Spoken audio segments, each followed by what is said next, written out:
നിങ്ങളെ പേരെന്താണ് എന്ന് മുത്തനബി സല്ലല്ലാഹു അലൈഹി വസല്ലം തങ്ങൾ ഒരിക്കല് ഒരാടിനെ കറക്കുന്ന സമയത്ത് ആരാണ് തയ്യാറാവുക?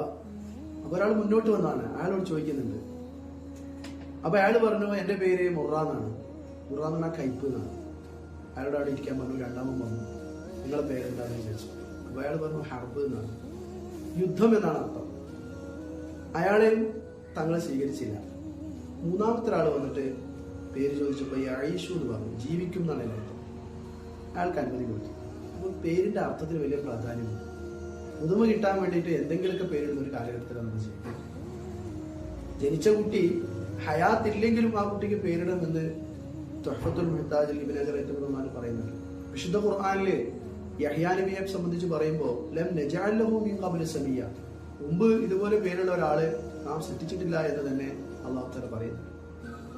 അപ്പൊ പ്രത്യേകം സുന്ദരമായ പേരുകൾ തിരഞ്ഞെടുക്കുന്നതിൽ വലിയ അസറുണ്ട് എന്ന് ഖുർത്തുബി ഇമാം അതിന്റെ വ്യാഖ്യാനത്തിൽ പറഞ്ഞു കാണാം.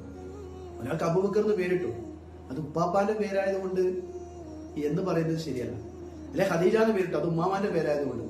ആ ഉമ്മാമാക്ക് പേരിടാൻ കാരണം അത് ഉമ്മഹാത്തുൽ മുഅ്മിനീങ്ങളിൽപ്പെട്ട മുഅ്മിനീങ്ങളുടെ മാതാവായ ഖദീജ ബീവിയുടെ ബർക്കത്തിന് വേണ്ടിയാവണം.